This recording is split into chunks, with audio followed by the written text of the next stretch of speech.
the essay for history for math was the best thing, because you just said, write what you need to write and you're done. And I was like, cool, I don't have to like add to this to make it 5 pages long, you know, like.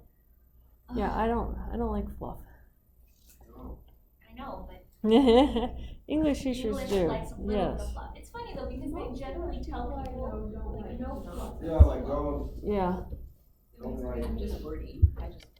Yeah. I try to I make try sure that I and then I can. say wordy. The thing is just like when I write, it's not that it doesn't make sense.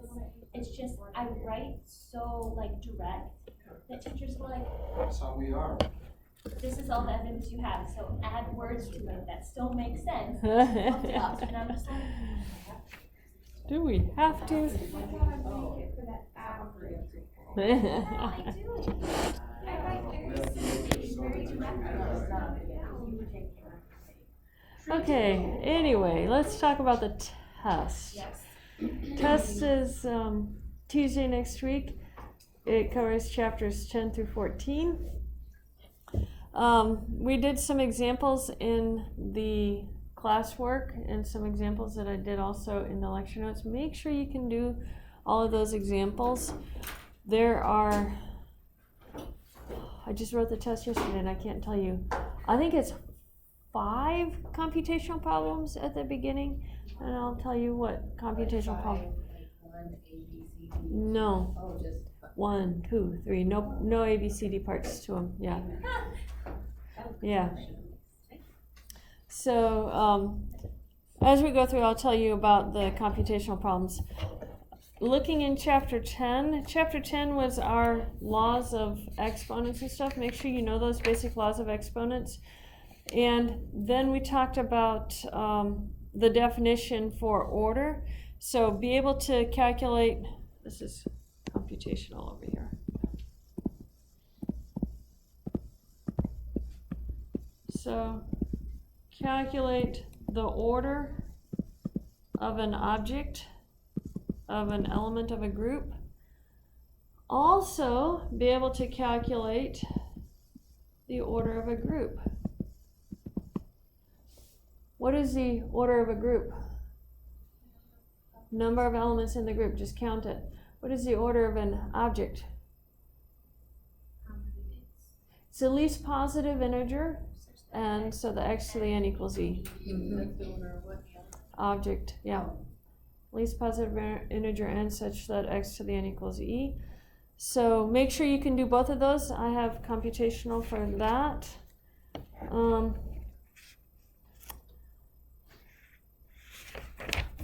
And there's, I forget, I have the theorems listed from chapter 10. They're not the power theorems.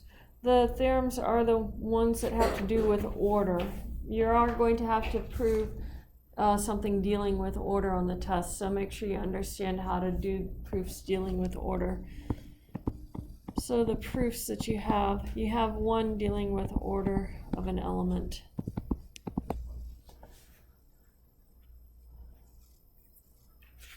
Okay, so that's chapter 10. On chapter 11 is dealing with cyclic groups. So be able to tell me the elements of your cyclic group.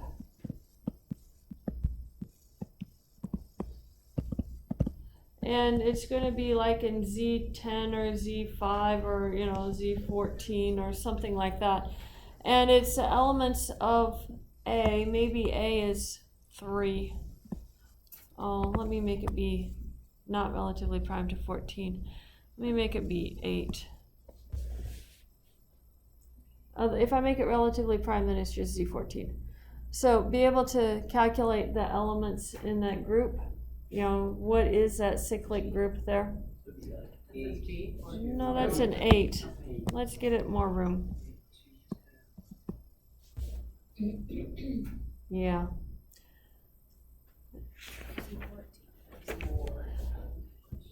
Do what?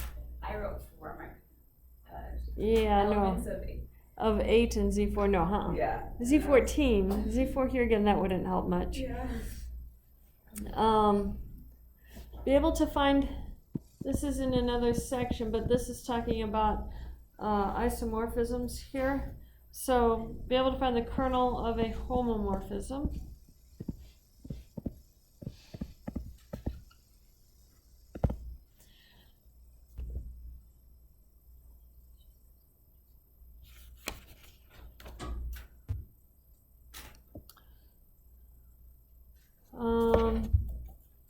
This one's application of isomorphisms in that section. The one theorem at the bottom of theorem 1, isomorphisms of cyclic groups, that's a good one to know, that the proof of that theorem. Chapter 11. Yeah, that's on chapter 11. Because that proof actually is a foundational. So there's lots of little things in that proof that I could give you for a little sub Theorem proof. 1, you said? Yeah, theorem 1. That's a good proof to know. It's actually in the paragraph in the book. They don't actually write it in proof format, but it's there in the paragraph. And I believe that we actually did the proof of that one as either classwork or in the lecture notes on chapter 11. And then in chapter 12, you have to be able to prove an equivalence relation.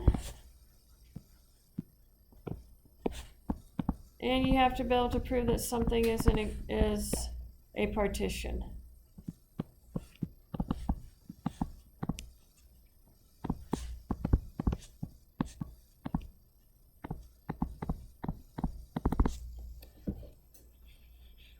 So that's what comes from chapter 12.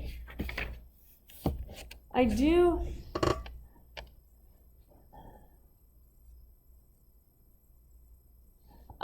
give you a function,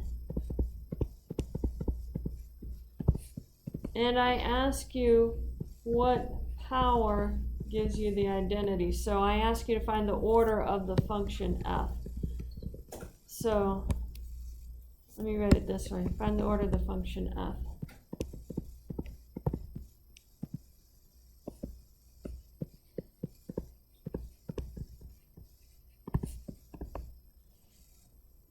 You'll be able to find the order of a function f.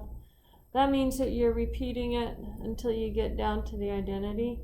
This should be something like the functions in S3. That's what I'm talking about. Which will be a certain number, like Yeah. like we listed out, but we want the number of Yeah. The number on it.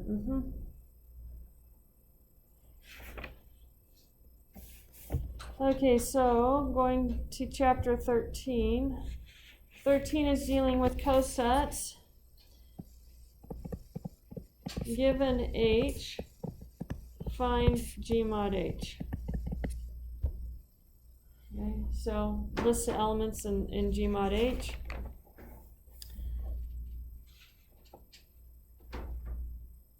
This one had lots of little proofs that were very important. Little proofs, so I know those little proofs. I have some of those showing up on the test. how many proofs are on the test? There are 4 total.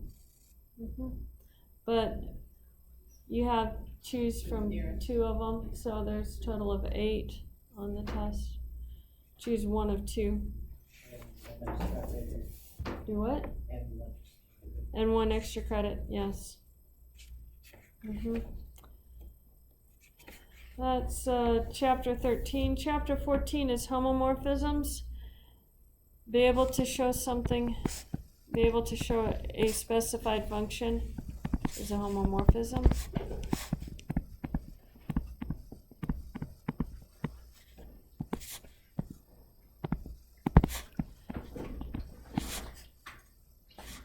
And onto, it's going to be an onto homomorphism. It's not real hard as far as what I chose for a homomorphism. You just have to be able to show it's a homomorphism. Supposed to be able to show after the homomorphism. Yeah, I ran out of room for a homomorphism. Let's see if I can move it down onto the next line.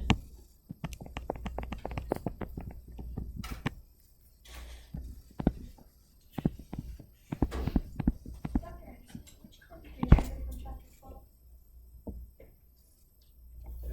Find the order. Yeah, Find the order of a Find function. the order. I remembered that when we got to chapter 12, but that's actually more like what we did back in chapter 10 when we were dealing with orders. Chapter 12 is just proving equivalence relations and partitions. So just prove. Okay. Yep, chapter 12 is just proving. Chapter 13 is calculating the cosets in your modular group, vector group. And chapter 14 is homomorphisms. So chapter 14, the computational part would be able to find the kernel of a homomorphism. I'll specify the homomorphism, I'll give you the function, I'll ask you what is a kernel. No, she just said it. I just remembered it in 11 because 11 we were talking about isomorphisms. So this one would be chapter 14. Yeah.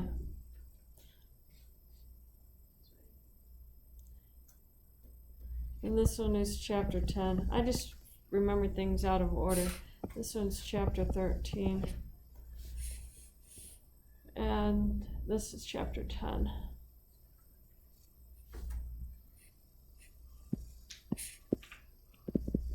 And this one in cyclic groups, I think chapter 11 was cyclic groups, yeah.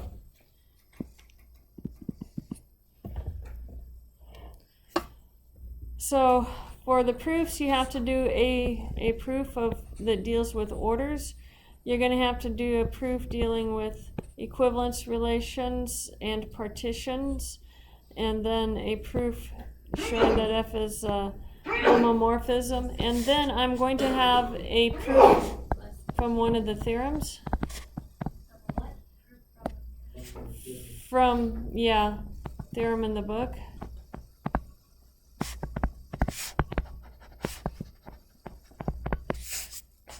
Those are the 4 types of proofs you're choosing from, and then extra credit. And the extra credit, I think, is really awesome extra credit this time. It's a very, very simple proof, but it pretty much combines a lot of the information that we have in these chapters. So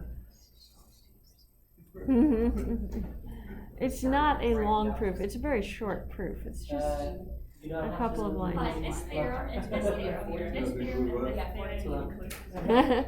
Almost that much, but yeah. I have a question. What's your question? So in class, I mentioned that we were going over chapter 14. She hasn't talked about chapter 14 yet, that's why I'm asking. Oh, what are we doing in Yeah, chapter 'cause 14? You had said like to focus on theorem 2, part 2. This is chapter 14 is be able to prove that F is a homomorphism. Okay. The theorem, yeah, I am going to have something, a proof of a theorem in the book. I'm going to give you a couple of different theorems to choose from the list of theorems on that paper. Okay. And I just cycle through them each year, so each time I teach. So it's different from ones I've chosen in the past years, but it's from in that list of them, yeah. That is the test. If you guys have questions, let me know. I think I am all caught up on homework grading except for what you turned in today, which is not going to be on the test, so. Question. Yeah, because it's through chapter 15 and the test is 14. Yeah. I'm so happy. I have a question about coset. Oh my God. So what was that actually mean to calculate a coset? So the cosets are the elements in G mod H. Oh, it's just the element. Yeah, because remember G mod H is equal to the set of all H, G. G is in G. And I want to know what those elements are. And you've done it on homework. We've done it as classwork. You've seen that 2 or 3 times now for what G mod H means. So hopefully we have that all figured out. And the factor groups and the descriptions. I'm not putting the descriptions on the test this time. They've been on the test in previous years, but I'm not putting it. Give the description of the quotient group, of the factor group. We have next test to get to that, so we might try that on the next test. Let's see. But it's not on this test. Are there any other questions on that? Okay, you can either start working on the review, make sure you have everything that you need for the review, or you can leave. We are done.